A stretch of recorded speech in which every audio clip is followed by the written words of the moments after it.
تنصروا الله ينصركم ويثبت أقدامكم.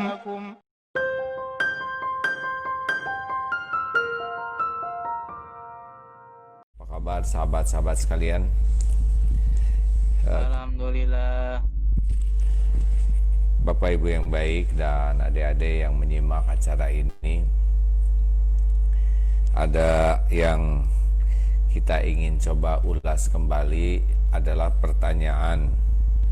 Biasanya kita kalau ke dokter, saya sakit apa ya dok? Kok badan saya tidak enak, kepala saya pusing, bahu saya pegal. Lalu dokter bisa menganalisa, oh ini kolesterol naik.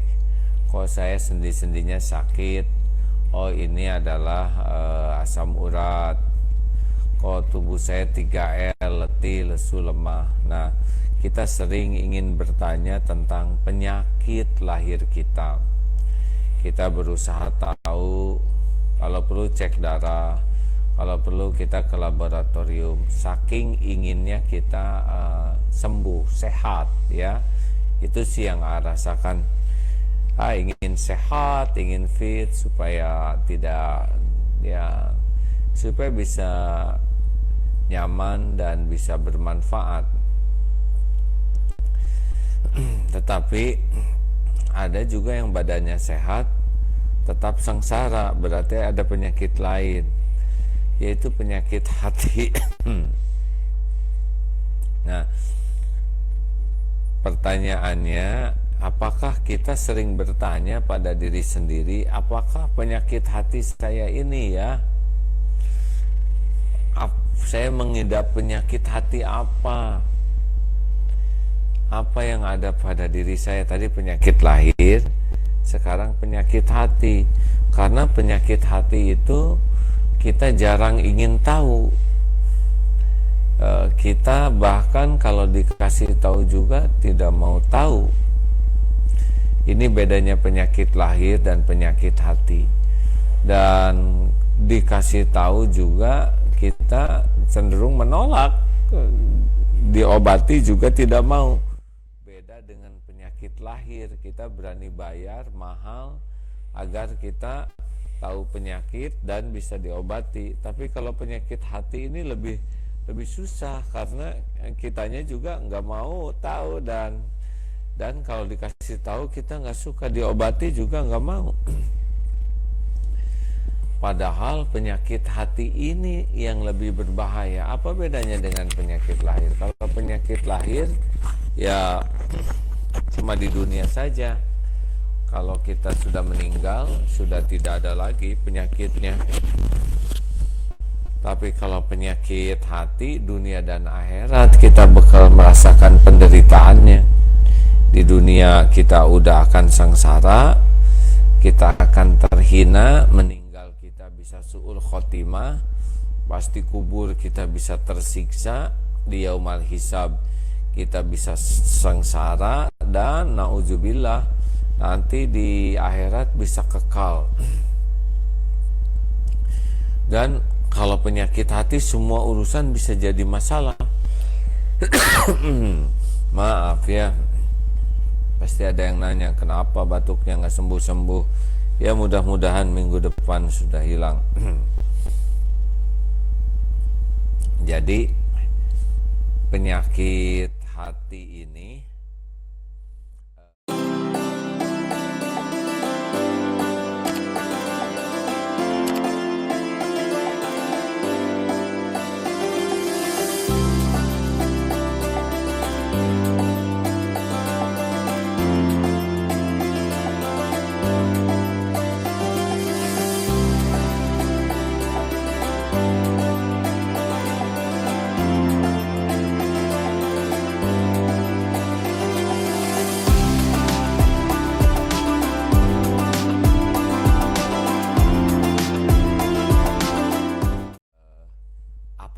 bisa jadi masalah. Punya harta dengan penyakit hati, harta jadi masalah. Bahkan punya ilmu juga, kalau hatinya berpenyakit, ilmu jadi sumber masalah nih, sumber penyakit hati. Punya pangkat, punya jabatan, punya gelar, punya penampilan. Pokoknya kalau kita punya penyakit hati yang tidak kita sembuhkan, kita tidak akan menikmati hidup ini dengan benar ya, kecuali fata morgana, karena penyakit hati kan membuat kelihatan indah sesuatu yang buruk. Nah, rekan-rekan sekalian, kemarin sudah kita bahas betapa seringnya kita mengambil sikap karena nafsu ya, karena nafsu itu menggampangkan urusan. Wah, saya mau apa gitu, mau pergi kemana harus dihitung, kemarin sudah kita bahas. Nah, sekarang kita harus tahu kenapa kita perhitungannya jadi kurang bagus. Nah, penyakit hati. Nah, kita coba, jadi kita harus bertanya pada diri ini, saya punya penyakit hati apa aja? Misal pertanyaan pada diri, sombongkah diri saya? Munafikkah diri saya? Kemudian ujubkah saya? Apakah saya termasuk orang-orang yang riya? Bukan. Ini bukan hanya ke orang lain, harus ke diri sendiri. Jadi sambil habis tahajud atau habis sholat, apakah saya termasuk orang sombong? Tidak. Apakah saya termasuk pendengki? Tidak. Apakah saya orangnya ujub? Tidak. Apakah saya ini orang yang riya? Tidak. Terus periksa ya. Karena kalau kita tidak berani jujur, kita enggak akan bisa mengobati penyakit hati kita. Kalau kita tidak jujur, diberitahu orang lain, kita enggak enak nanti ya. Maka kita harus punya inisiatif untuk menanyakan, saya tuh orangnya sombong tidak sih? Karena ada yang tambah umur tuh penyakitnya tidak makin hilang tapi makin kronis. Padahal seharusnya ya, kita yang tambah umur, tambah tua, kan secara fisik kita sudah berubah, sudah semakin tidak bisa diandalkan sebagaimana waktu kita muda. Seharusnya kita makin tua tuh makin bijaksana, makin matang, makin ya makin, kalau dewasa sih harusnya kemestian ya. Tapi itu dia masalahnya, tambahnya umur tidak identik dengan orang itu tambah dewasa, tambah matang, tambah bijak. Harusnya nanti warisan kita kan, nanti kalau tubuh ini udah pasti nggak ada, pasti berakhir. Seharusnya nih kita berusaha keras, warisan kita bagi anak cucu yang terbesar itu adalah justru kearifan, kematangan, kedewasaan, sikap yang bijaksana dari diri kita. Mungkin nanti suara kita juga makin parau, makin lemah, tubuh beda. Tapi kalau sikap kita semakin bijaksana, itu akan memiliki dampak yang sangat kuat. Dan tidak mungkin syariatnya kita berubah seperti ini, kecuali kita harus tahu dulu penyakit diri kita apa ini. Pelitkah saya ya? Terus periksa, dan ini harus kita lakukan dengan sungguh-sungguh, karena kalau kita tidak evaluasi diri kita, kita akan terus-menerus dalam perilaku yang sama.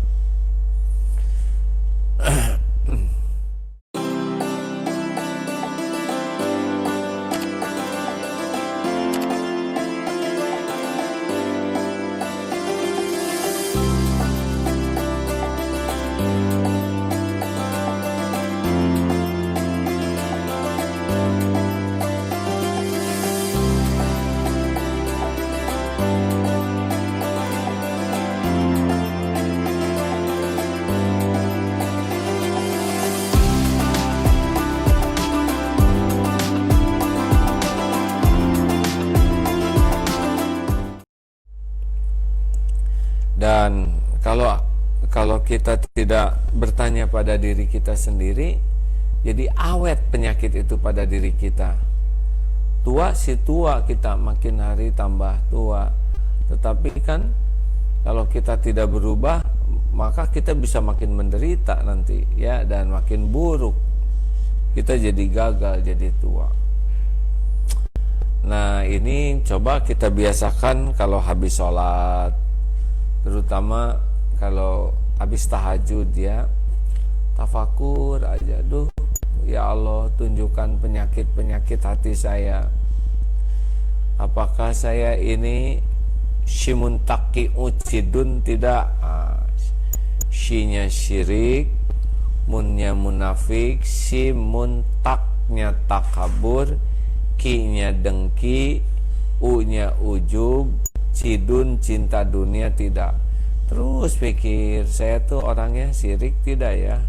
Orangnya siapa sebetulnya yang jadi tujuan tempat saya bergantung dan takut tuh siapa sebetulnya selama ini? Siapa yang paling memenuhi hati saya? Apa yang paling lengket di hati saya ini? Apa yang paling terus kepikiran? Terus itu harus diperiksa. Oh, ternyata bukan Allah nih. Ternyata saya lengketnya kepada uang, kepada penilaian orang.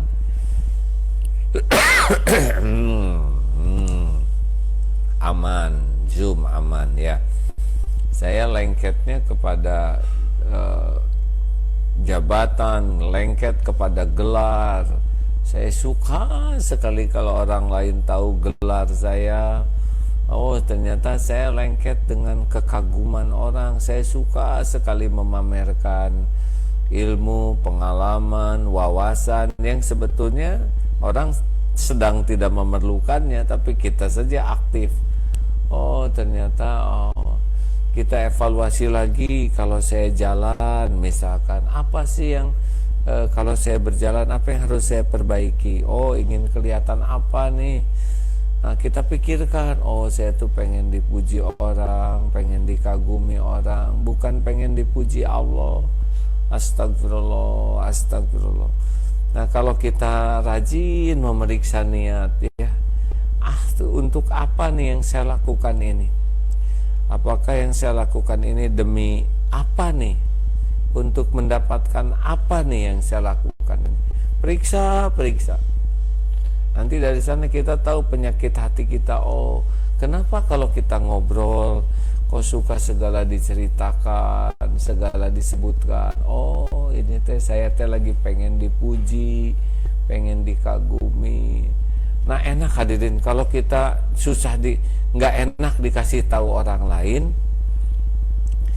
Kita harus afala tatafakkarun. Mengapa engkau tidak tafakur? Afala yatafakkarun. Mengapa engkau tidak tafakur? Keberanian kita untuk terus memeriksa gitu, ini akan membuka sikap kita menjadi lebih bijaksana ketika kita mendapatkan informasi yang sama dengan yang kita pikirkan lewat orang lain. Pak, Bapak tuh agak kebanyakan bicara, tapi bicaranya oh ya, aduh pas nih. Jadi penguatan terhadap diri kita. Karena bahaya besar kita ini ya, apalagi kalau kita punya jabatan, kedudukan, pangkat atau kekuasaan. Kalau kita tidak tahu penyakit hati kita, kita akan menimbulkan kerugian banyak bagi orang lain. Jadi rekan-rekan, kesimpulan dari obrolan kita pada pagi ini adalah seberapa berani kita bertanya penyakit hati yang ada pada diri sendiri. Boleh dicatat tentang penyakit-penyakit hati ya, tidak jauh.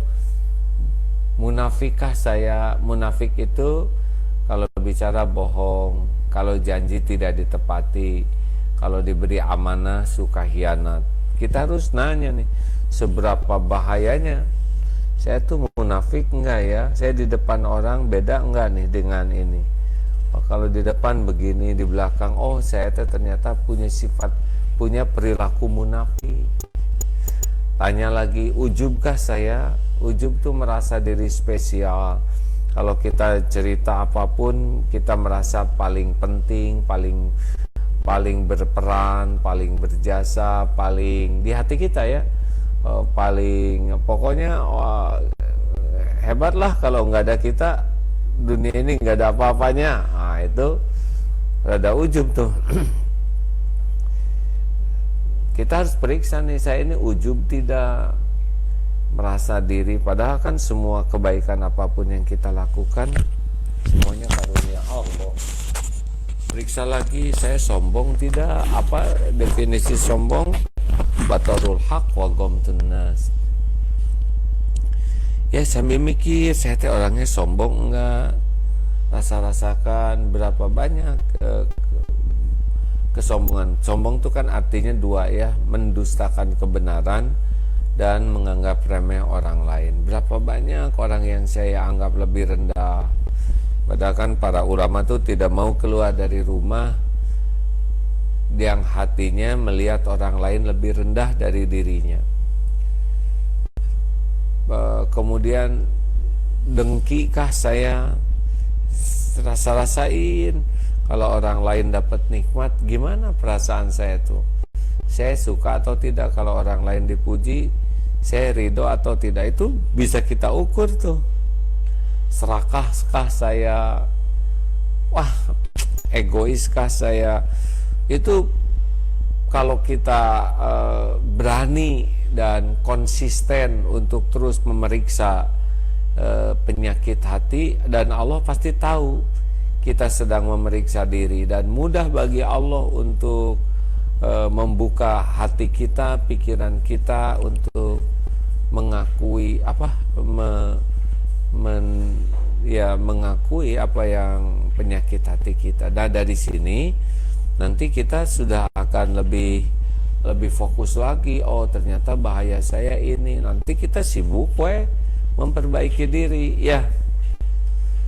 Mudah-mudahan kalau kita sibuk memperbaiki diri dengan ikhlas, nanti Allah menjadikan diri kita jadi jalan.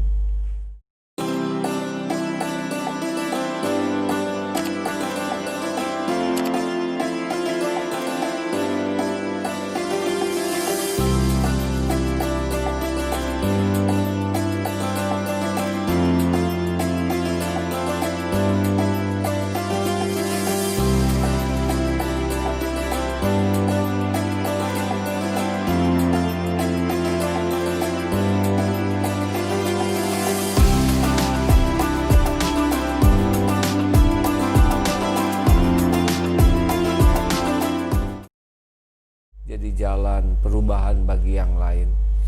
Tapi kalau kita sibuk menuntut orang lain berubah, tapi kitanya nggak mau, nanti kita bisa jadi contoh yang buruk.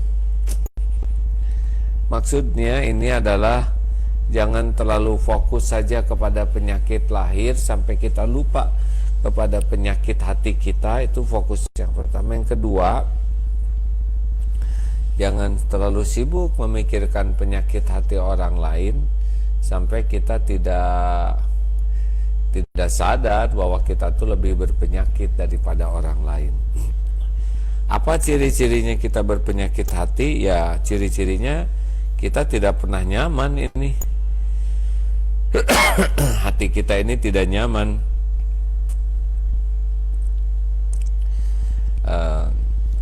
Hati kita tidak nyaman, tidak tenang, pokoknya nggak enak. Itu sudah alarm dari Allah. Kalau kita sudah tidak enak, tidak nyaman, nanti raut muka tidak nyaman, perkataan tidak nyaman, sikap kita juga jadi tidak nyaman. Alhamdulillah, ini ada hal yang prioritas kita lakukan ya. Kita banyak yang kita pikirkan sehari-hari, pikiran tentang dunia, tentang apa, tapi tidak boleh kita luput dari memikirkan apa yang paling berbahaya bagi diri kita, yaitu penyakit hati kita. Nah rekan-rekan sekalian, Allah tahu kalau kita serius memeriksa hati. Mudah-mudahan Allah nanti memampukan kita jujur kepada diri sendiri. Terima kasih Pak Safrin dari Washington. Ikut atuh Pak Safrin, gabung di ini aja di Zoom nih Pak Safrin, dapat nomornya. Dan beberapa teman-teman dari berbagai daerah yang belum pernah ikut bicara di forum ini, silahkan untuk gabung nih Pak Safrin. Sudah kirim ID Zoom-nya ya. Penyakit-penyakit hati ini penting sekali untuk kita periksa, karena inilah yang membinasakan diri kita, yang membuat amal kita tidak diterima karena tidak ikhlas, yang membuat pahala kita habis karena kita dengki, dibayarkan nanti kepada orang yang kita dengki. Jadi selain kita memperbanyak ilmu, memperbanyak amal, juga harus sangat serius membersihkan hati. Karena nambahnya ilmu dan nambahnya amal kita kalau tidak dengan mengevaluasi hati, bisa nambah penyakit itu ya, nambah penyakit hati. Serius ini, nambah ilmu agama tuh kalau tidak disertai dengan riadoh membersihkan hati, wah jadi merasa ujub, merasa paling soleh, merasa paling tahu, merasa paling benar. Jadi tidak serta-merta belajar agama itu langsung jadi bersih hati, tidak, bahkan itu bisa nambah penyakit hati. Wah kalau gitu saya tidak mau belajar agama, lebih ngaco lagi ya. Nah, dan juga memperbanyak amal juga bisa nambah penyakit hati juga. Merasa paling soleh, soleha, merasa paling rajin ibadahnya, paling rajin ke masjidnya, paling rajin tahajud. Wah itu juga kalau tidak dengan evaluasi diri bisa jadi penyakit hati juga. Aduh, dan ingat, innallaha la yanzuru ila suwarikum wa amwalikum walakin yanzuru ila qulubikum wa a'malikum. Sesungguhnya Allah tidak melihat rupa dan hartamu, tapi Allah melihat hati dan amal-amalmu. Ya, terima kasih sahabatku sekalian.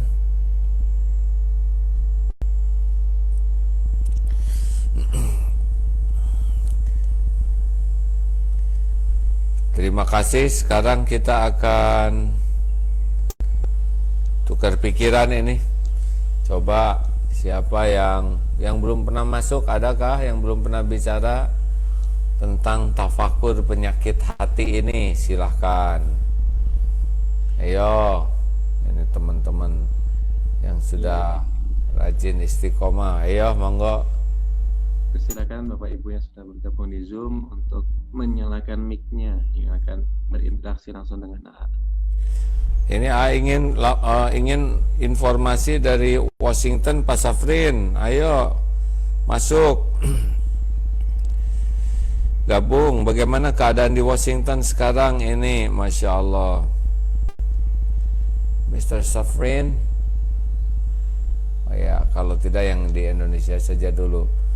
Dari Padang, dari berbagai tempat. Ini ada siapa nih yang berbaring? Ada Oges, ada Endut, ada Aden, ada siapa yang pakai Asus ini? Yang ikut berbaring ini siapa nih? Namanya Dek? Bagusnya dikasih nama ya yang sama dengan ini ya. Itu siapa tuh? Halo? Ini ada teman-teman kita yang pada berbaring karena memang Allah memberikan episodenya berbaring ya. Silakan Pak Faruk. Ya, dipersilahkan untuk menyalakan mic-nya Bapak Ibu yang sudah bergabung di Zoom. Ini Dokter Asep mau kemana pagi-pagi nih? Sudah siap-siap bertugas? Silahkan atas nama Tri Mariati atau Mutabi Ridwan. Ayo kita matangkan nih. Oh ini ada pertanyaan tuh Faruk. Ya. Baca. Punten. Dari Dina. Assalamualaikum A. Mohon izin bertanya, bila ada seseorang yang meminta masukan setelah kita berikan masukan, justru responnya tidak menerima, marah, tidak menerima dan lain-lain, kita jadi merasa tidak enak. Juga Ya kurang keras suaranya, kurang jelas Pak Faruk. Masih apa? Diulangi ya. Ya. Bila ada seseorang yang meminta masukan setelah kita berikan masukan, justru beliaunya tidak menerima, marah dan lain-lain, kita jadi merasa tidak enak hati juga jadinya. Apakah ini penyakit hati? Bagaimana menyikapinya? orang minta masukan, diberi masukan kemudian jadi nggak enak, berarti kita harus evaluasi diri. Yang evaluasi diri yang mana? Ya kitanya. Siapa tahu waktu kita menyampaikan masukannya itu niat kita kurang bagus, atau kita merasa ujub, merasa udah lebih baik, atau kita nada kata tidak pandai memilih kata-kata, tidak pandai juga melihat situasinya. Akibatnya orang jadi tersinggung. Jangan suka nyalahin orang lain dulu. Kalau kayak gini evaluasi dulu ya. Kalau misalkan kita menyampaikan sesuatu orangnya kurang berkenan, mungkin kitanya ya yang salah dalam niat, salah dalam hati kita. Pokoknya gini, kita itu bukan menuntut orang lain berubah. Yang kita tuntut itu adalah diri sendiri berubah. Kalau kepada yang lain, posisi kita tuh membantu. Namanya juga membantu ya. Jadi kita harus siap dengan sebuah proses, harus siap dengan penolakan, harus siap dengan sebuah perjalanan. Jadi kita nggak bisa melihat segala sesuatu serba ideal. Nah, yang paling harus kita tuntut dalam hidup ini adalah diri kita sendiri. Karena nanti kita tuh akan bertanggung jawab. Dihisab tuh kita yang bertanggung jawab terhadap kelakuan kita. Nah, biasanya kita salah fokus menuntut orang lain berubah, tapi lupa menuntut diri berubah. Harusnya menuntut diri berubah, membantu yang lain berubah. Itu udah enak tuh. Kata membantu aja udah enak di hati kita tuh. Tapi menuntut itu cenderung nada kita jadi kurang nyaman. Ya, silahkan. Ada lagi, Om Farouk. Silahkan untuk membuka mic-nya. Om Farouk tuh ada lagi. Salam tuh. Berikut, apakah termasuk dengki juga kalau melihat saudara yang tinggal satu rumah orang tua tapi beliau malas jadi kesel kalau lihat orangnya? Ya, sekali lagi ya, bahwa kepada kelakuan yang kurang baik kita harus tetap tidak suka. Tapi kepada orangnya, kan ada kelakuannya, ada orangnya. Nah, harus nggak boleh kita jadi sebel ke orangnya. Sebel tuh kepada kelakuan boleh. Ke orangnya kita bantu. Kalau udah sebel ke orangnya, kecenderungannya nanti sikap kitanya jadi nggak enakan. Jadi ya seperti misalkan ada orang yang nggak baik ke kita ya. Sebetulnya kan orang yang berbuat tidak baik ke kita tuh orang yang harus kita kasihani. Karena dia akan menanggung banyak kerugian dari perbuatan buruknya. Gitu ya. Jadi kayak kesal mah wajar, cuma ya jangan sampai kita jadi nggak enak. Jadi posisi kita membantu itu kata kuncinya. Apakah saya berpenyakit hati karena mendengar nama Allah, beristighfar, hati saya biasa aja, kayak yang cuma ngomong aja nggak masuk ke hati. Terus bagaimana supaya kita bisa dekat dengan Allah? Pernah baca kalau yang dekat dengan Allah itu hatinya bergetar. Ya, ini benar, wajilat qulubuhum. Jadi makin seseorang kagum, mengagumi Allah Subhanahu wa taala, kecenderungannya hatinya akan berguncang dan bisa nangis gitu. Karena mengingat kebaikan Allah yang tiada bertepi, wah itu bisa membuat kita lalu ya hati ini luluh mengingat kemahakuasaan Allah yang menciptakan, menggenggam, menguasai jagat semesta ini. Sebetulnya membuat hati kita itu gimana ya? Kalau baca sih orang-orang yang sudah kenal kepada Allah tuh ada dalam ketakjuban yang luar biasa yang membuat bisa berderai air mata. Termasuk mengingat bagaimana pengingkaran kita kepada Allah, dosa-dosa itu juga kita ingat Allah menutupi aib, menutupi dosa. benar itu bahwa orang-orang yang mengenal Allah dengan lebih baik itu akan lebih mudah hatinya tuh bergetar dan luluh serta menangis ya. Dan lihat ikan, lihat pohon, lihat semut aja sebetulnya kalau sudah yakin ke Allah tuh membuat hati itu bergetar. Wajilat qulubuhum. Silakan Pak Faruk.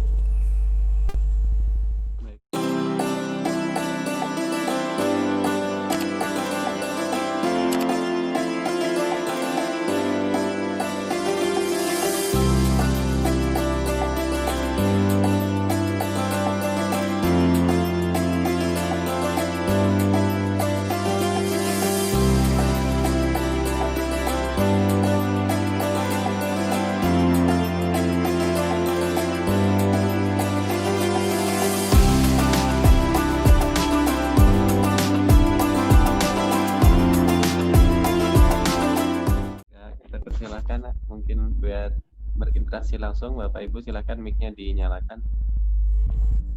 Langsung saja. Ya, silakan.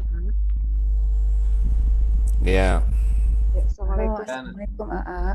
ya silakan Bu. Apa kabar AA? Sehat? Alhamdulillah, insya Allah sedang berproses, semoga menuju fit ya. Mudah-mudahan sehat batuknya ya Pak AA.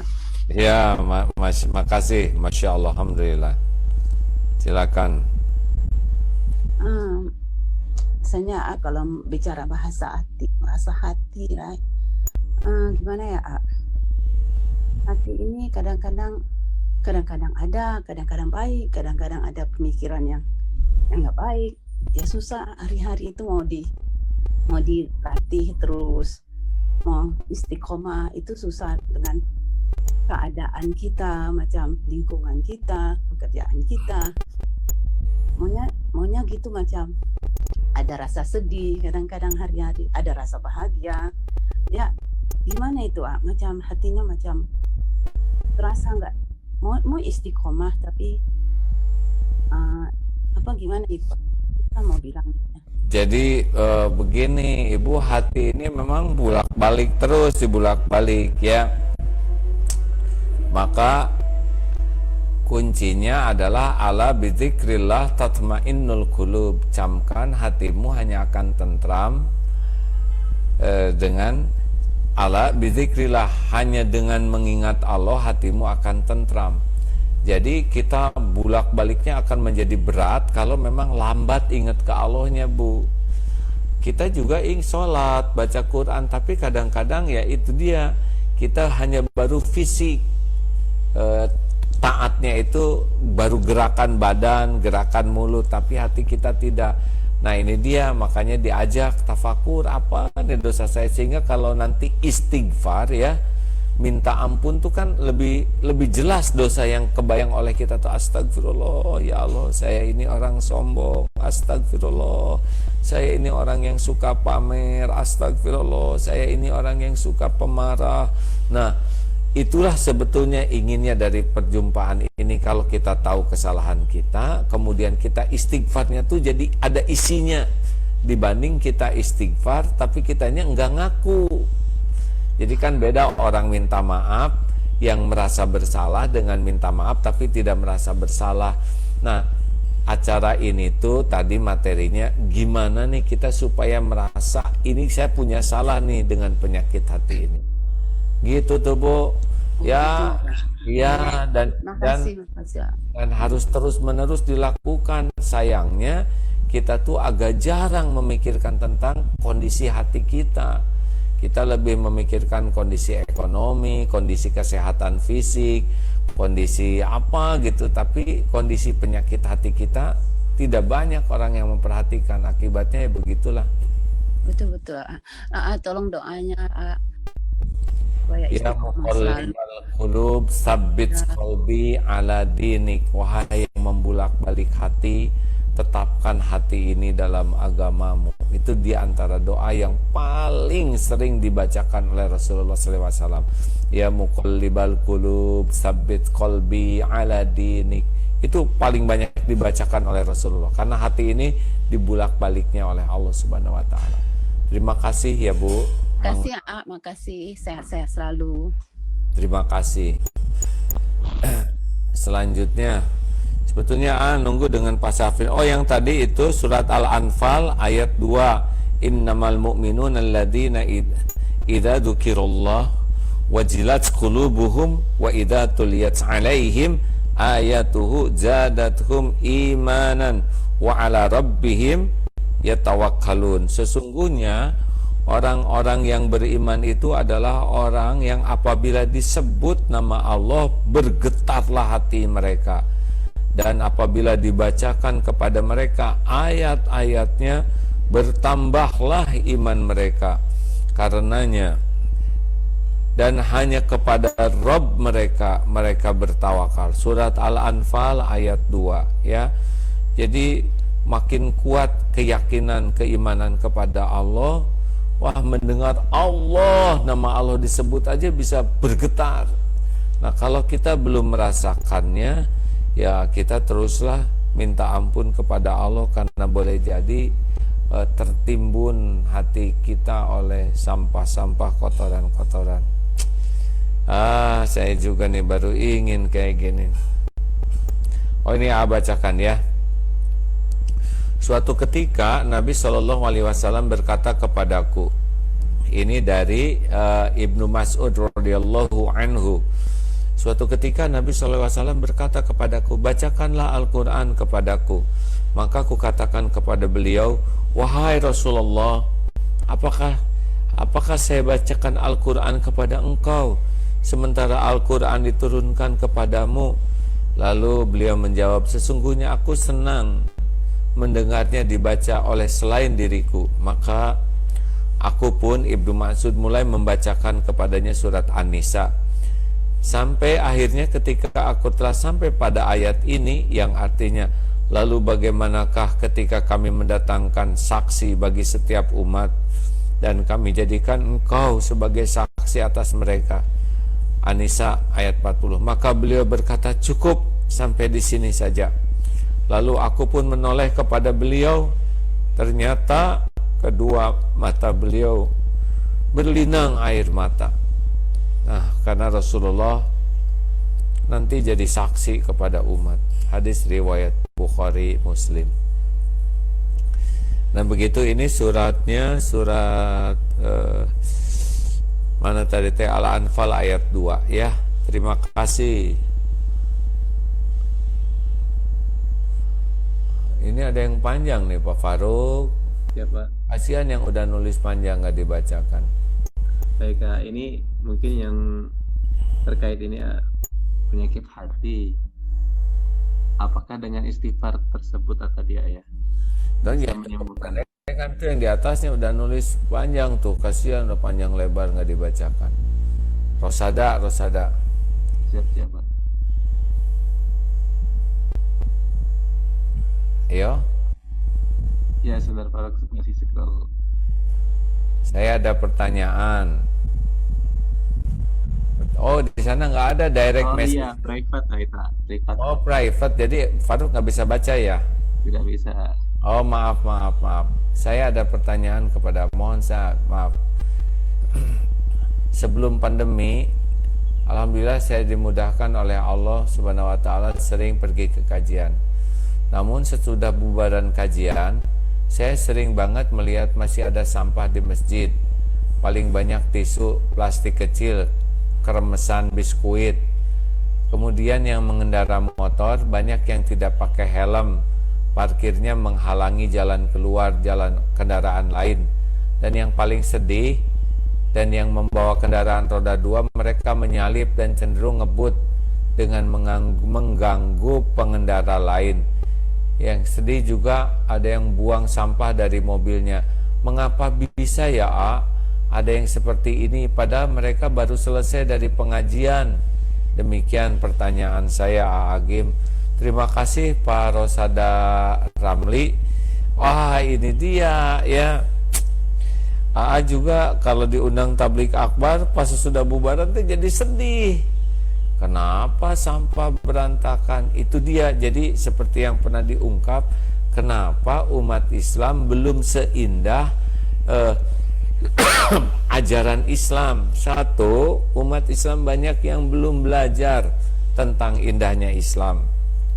Jadi dia belum tahu standar. Jadi Islam tapi belum tahu banyak tentang Islam. Jadi bagaimana mengamalkan? Yang kedua, ada yang belajar Islam tapi salah niat, ya. Jadi datang ke kajian, datang ke pesantren, datang ke kuliah, tapi niatnya bukan untuk mengamalkan, tapi niatnya hanya untuk tahu ilmu atau seneng, atau bahkan hanya ingin duniawi, ingin gelar. Nah, kalau kuliah agama Islam hanya untuk gelar, besar kemungkinan dia tidak bisa mengamalkannya. Kalau belajar agama untuk dinilai, dipuji, dihargai orang lain, bukan untuk mendekat ke Allah, sangat besar kemungkinan dia tidak akan sanggup mengamalkan ilmunya. Bahkan ilmunya itu bisa jadi jalan penyakit hati karena salah niat, salah alamat. Yang ketiga, ada juga orang yang belajar agama tapi dia jadi ilusi ilmu, seakan-akan dengan tahu agama dia sudah mengamalkan, sudah soleh, sudah baik. Ini ilusi ilmu. Makanya banyak berdebat ilmu agama tapi diamalkan juga enggak. Tidak jarang di masjid itu ada perdebatan tentang hukum apa, tapi itu berantakan dan tidak merasa bersalah. Jadi lebih kepada ilmu itu untuk jadi ilmu saja, tidak jadi amal. Nanti akan bangga dengan ilmu, akan sibuk berdebat tentang ilmu, membahas ilmu, tapi saat yang sama dia tidak mempraktekannya dengan sungguh-sungguh atau sedikit yang dipraktekannya, ya. Nah, yang keempat adalah ada juga yang berorientasi praktek, ya. Dia belajar, dia praktekkan.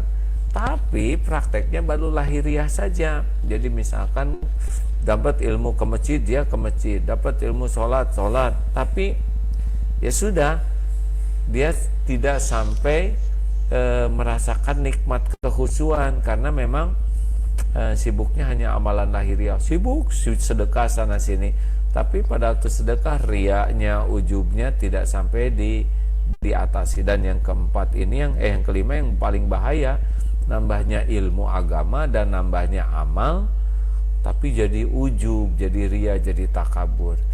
Makanya kajian kita kali ini adalah bagaimana kita bisa jujur nih memeriksa penyakit, sehingga ilmu kita yang sedikit dan amal kita yang terbatas bisa diterima Allah dan berbuah jadi kebaikan.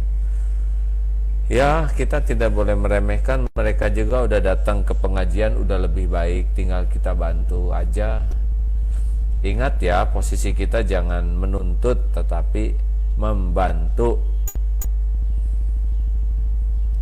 Karena kalau kita sudah menghina mereka juga udah bagus tuh mau ke kajian. Karena ada yang tidak mau ke pengajian sama sekali. Ya, begitulah. Banyak PR kita ini ya. Silakan. Baik, berikutnya ada Pak Adi Widyasmoro. Silahkan mic-nya dinyalakan. Yang sudah ngacung di sini, silakan. Terima kasih Ustaz Faruk. Assalamualaikum warahmatullahi wabarakatuh. Waalaikumsalam warahmatullahi wabarakatuh. Silakan Pak. Iya, terima kasih. Kajiannya hari ini banget ngena banget gitu lah. Ya sedikit ini aja sih Pak Adi dari mana dulu kenalan? Ini iya maaf. Siapa ini, dari mana? Saya Adi Widyasmoro dari Jakarta, tinggal di Cilangkap. Beberapa bulan inilah ngikutin kajian AA lewat FB, kadang lewat YouTube. Alhamdulillah itu untuk charging saya gitu. Gak bosen? Enggak. Enggak, malah justru jadi sentilan buat saya sendiri kita, jadi chargingnya kita gitu. Kalau HP kan kalau lowbat dicas, nah ini chargingnya lewat aja gitu. Gitu. Alhamdulillah, jadi power bank lah ya. Jadi power bank ya. Eh, Ya, jadi gini, emang bener kadang ujubnya itu yang rada sulit buat dihilangin. Beberapa tahun yang lalu kan saya coba untuk mencoba memperbaiki diri. Salah satunya ya memperbaiki sholat, memperbaiki sikap. Nah, ditambah lagi ya untuk tetap bisa istiqomah, saya coba untuk memunculkan diri saya sebagai seorang muslim. Salah satunya dengan memelihara jenggot, terus ya coba untuk berpakaian lebih baik gitu. Nah, cuman kadang ilmu yang saya punya kan nggak terlalu banyak, bahkan mungkin ya masih kurang banget. Orang cuman ngelihat kita dari kulit, wah ini orang berjenggot nih, gitu. Panggil ustadz gitu. Kadang kita sendiri malu gitu, Itu doang sih kadang yang khawatir, justru malah dengan panggilan-panggilan seperti itu yang justru malah bikin kita jadi tambah takut ujub gitu, takutnya takut jadi nggak ikhlas dalam ibadah gitu. Kadang berarti di situ rencananya gimana? Rencananya mau digunting janggotnya atau gimana? Justru malah takut kalau digunting, takutnya khawatirnya ketika saya tidak memunculkan sebagai seorang muslim, justru malah jadi jelek gitu ibadahnya. Kan kalau dengan tampilan begini jadi buat sentilan diri sendiri gitu, jadi mohon maaf malu lu gitu kan, nggak sholat, berjenggot tapi nggak sholat gitu, jadi nyentil diri sendiri gitu. Malu tuh tampilan begitu kan, cuman kok ngomongnya nggak baik, ngomongnya bohong kayak gitu. Jadi ini tampilan buat nyentil diri sendiri gitu loh. Cuman ya gitu, kadang beratnya orang ngelihat kita itu ngelihat kita tuh seolah-olah kayak baik, padahal mah belum tentu baik gitu. Ya, kita kan nggak bisa maksa orang lain ya kan. Lebih untung disebut ustadz daripada disebut garong ya kan. Jadi kalau orang, gimana ustadz? Amin. Boleh nggak sih kalau misalnya kita nolak gitu, nolak untuk panggilan seperti itu gitu. Kadang-kadang kita malu sendiri gitu dipanggil begitu. Dan dalam penolakan juga kita bisa acting, jangan, saya sih orangnya, nanti merendah untuk mengangkat diri, ada juga bisa. Ya, bagaimana Ustadz? Doakan, ilmu saya masih terbatas, mudah-mudahan sebutan itu jadi doa gitu. Kan ada yang disebut, enggak lah, saya mah orang bodoh, orang kata, padahal sambil nyebut-nyebut gitu tuh, sambil ngarap-ngarap, wah ini jadi tawadu. Nah itu juga, makanya yang enak mah amin. Ustadz bagaimana? Saya belum level Ustadz, baru belajar, doakan ya. Harus lempeng, karena kalau enggak juga ya gitulah. Emang penyakit hati mah kalau enggak pernah dipelajari dan enggak pernah diselidiki, ya sudah berpenyakit aja seumur-umur. Iya bener, semakin kita coba baik, justru malah jadi semakin godaannya semakin kuat gitu, bukan godaan yang bikin melenceng, tapi justru godaan pujian itu yang berat gitu. Ya, dan itu ya karena makin tahu ilmunya kita jadi makin peka, makin tahu apa yang salah ya. Iya betul lah. Ya, alhamdulillah, semoga berkah dengan kajian amin. Ini, semoga sehat terus. Amin, terima kasih ya, doakan doakan saudara-saudara yang lain. Terima kasih ya, kalau khair. Terima kasih. Assalamualaikum warahmatullahi wabarakatuh. Waalaikumsalam warahmatullahi wabarakatuh. Semua mikir ini ya.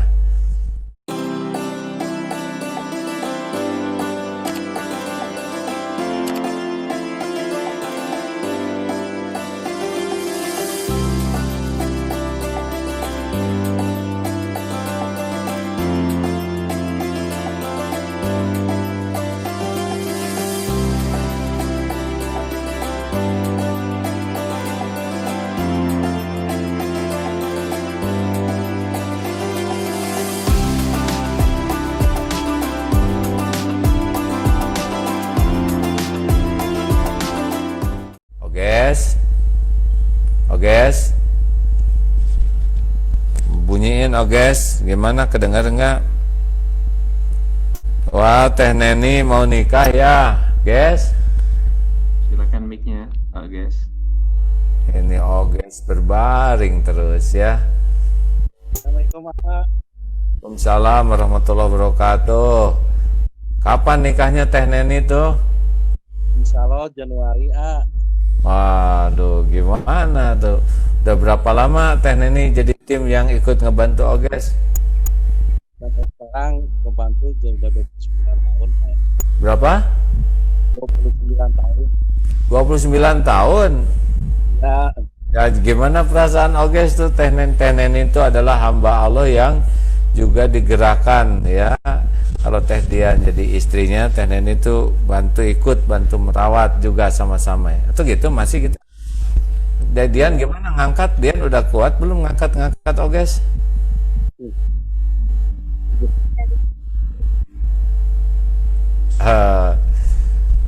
Insya Allah nanti pada waktunya kabarin ya. Insya Allah. Oh ya tadi ada teman masuk yang kasus itu di Pramono katanya ingin Iya. terus belajar ilmu agama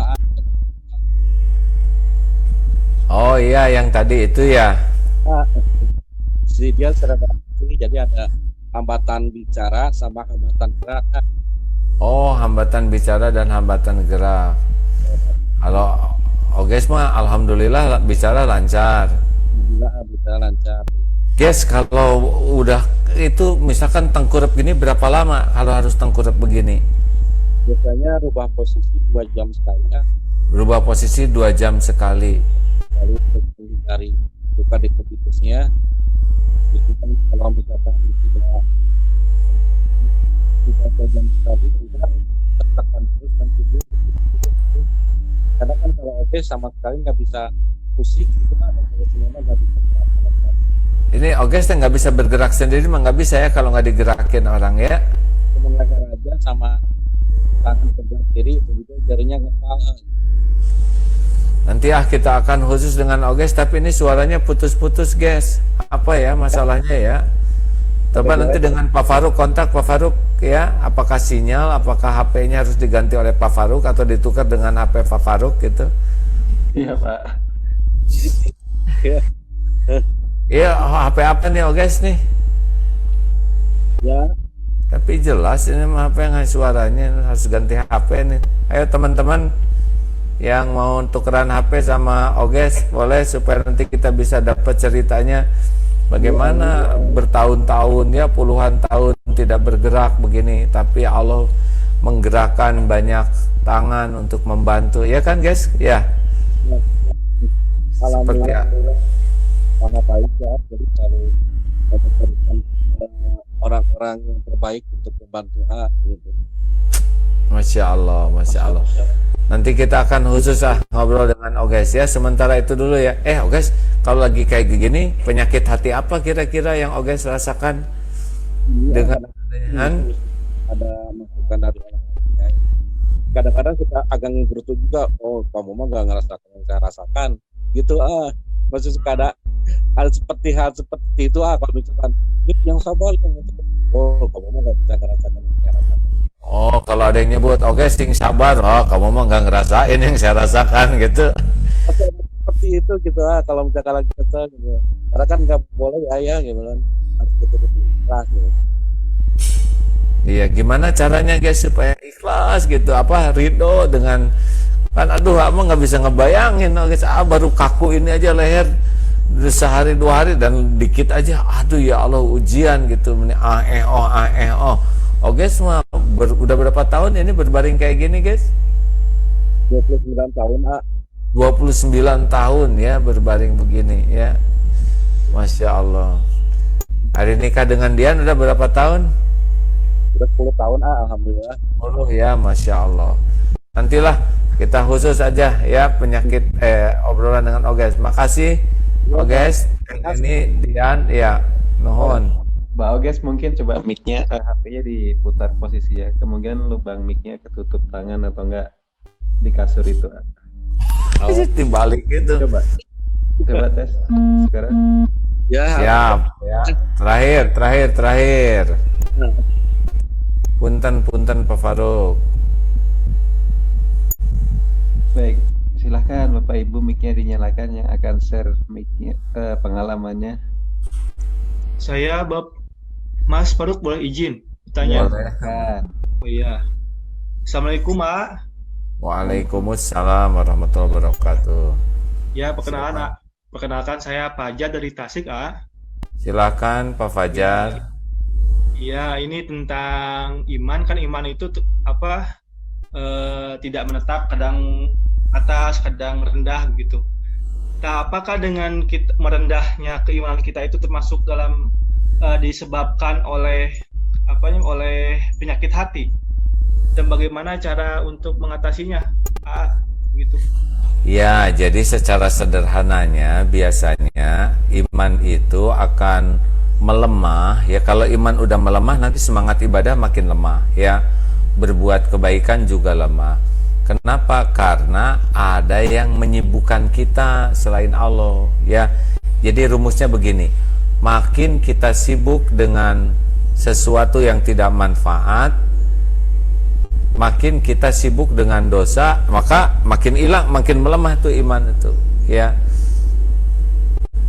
barang siapa yang disibukkan oleh kebaikan, maka nanti yang lain-lain itu akan mengecil tuh, keinginan berbuat dosa mengecil, keinginan sia-sia. Tapi kita banyak kesia-siaan, nanti keinginan kebaikannya yang mengecil.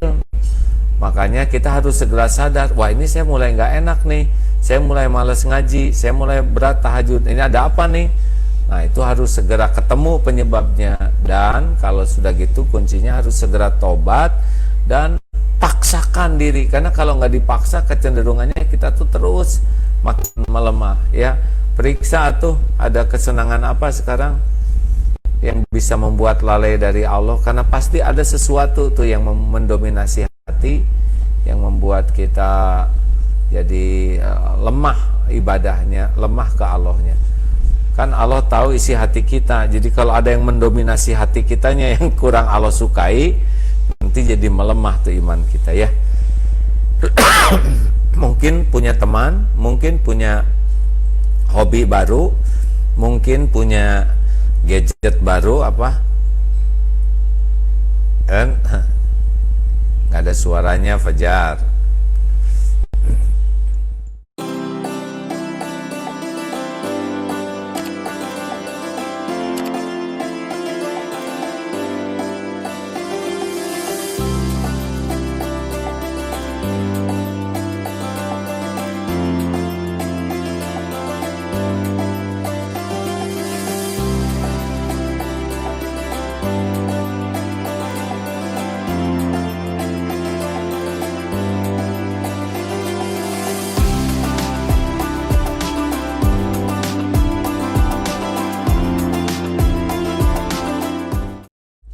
Ya tadi di unmute sama. Kebetulan iya. sekarang saya ini terlalu sibuk dengan tugas mungkin, jadi Nah kan ini. pasti ada sesuatu nih. Karena kalau sesuatu itu mulai mendominasi kita, nah kecenderungannya jadi melemah. Oh iya, berarti sekarang akan lebih mendekatkan pada hal yang. Terima kasih atas Terima kasih ya. Alhamdulillah. Wah, Pak Faruk banyak nih ini tulisan-tulisan. Terima kasih siapa tadi Dek ya? Fauzan. Fajar. Assalamualaikum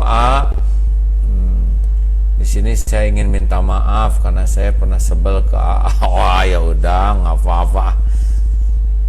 Mau minta maaf yang sedalam-dalamnya karena pemahaman agama saya masih minim. Oh iya, nggak apa-apa. Udah, setiap orang ada punya masa lalu, punya kekurangan, punya kesalahan.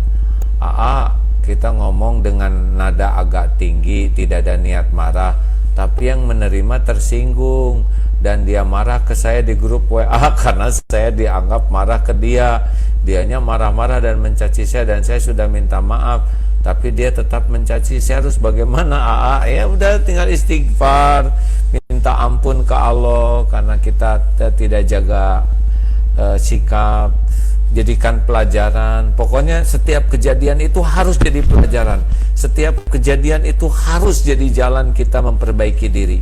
Jangan biarkan ada kejadian-kejadian yang hanya kejadian aja, rugi, karena kejadian itu terjadi dengan izin Allah dan pasti banyak hikmahnya, ya. Udah minta maaf yang tulus, lalu dia masih marah, tetap berbuat baik, nanti Allah yang ngebulak-balik hati, ya. Mungkin kita dosanya banyak, sering nyakitin orang, maka kita diuji dengan sakit hati. Nggak kerasa nih, sudah ini Pak Faruk? Ya, sudah jam 6. Wah, ini Masya Allah. Terima kasih sahabat-sahabat yang baik. Doakan ya, supaya bisa mengamalkan juga nih. Jangan cuma ceramah, tapi tidak serius mengamalkannya. Alhamdulillah sahabat-sahabat yang baik, semoga dalam keterbatasan kesempatan waktu juga ilmu Allah memberikan keberkahan, dan sebuah ilmu bisa manfaat bagi kita. Kalau ilmu itu berkah biasanya karena sama-sama berusaha ikhlas, ya. Kalau yang menyampaikannya berusaha ikhlas, yang mendengarnya juga berusaha ikhlas, lalu berusaha keras untuk mengamalkannya, dan Allah melihat semua itu. Mudah-mudahan walaupun sedikit-sedikit kita dengan pertolongan Allah jadi lebih baik. Tetap 3M. Apa 3M, Pak Faruk? Menguras bak mandi, ya. Menguras bak mandi, terus Semua. aduh, Faruk mainnya jadi gila ya, keseringan ngezoom ini tuh ya. 3M itu adalah makan, minum, mandi, memakai memakai masker, menjaga jarak, mencuci tangan, jaga durasi pertemuan di tempat tertutup, sijadur, usahakan sirkulasi selalu baik, jaga jarak dan durasi. Harus ya. Dan jangan lupa protokol. Doa harus diperkuat karena doa bisa merubah takdir.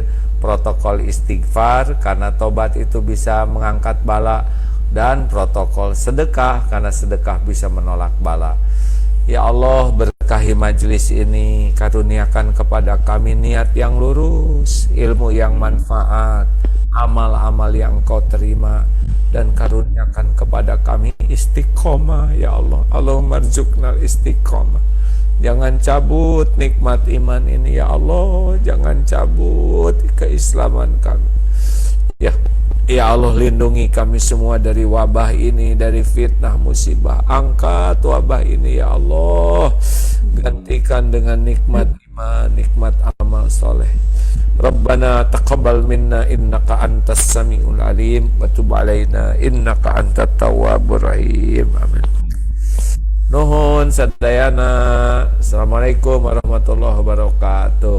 Waalaikumsalam warahmatullahi wabarakatuh. Makasih, sama-sama. Alhamdulillah. Sehat selalu, Agim. Salam dari Tris Indramayu. Indramayu. Khair kathir buat tim. Sehat selalu. Oke, sehat Makasih, ya. Pernohon AA dari Bekasi.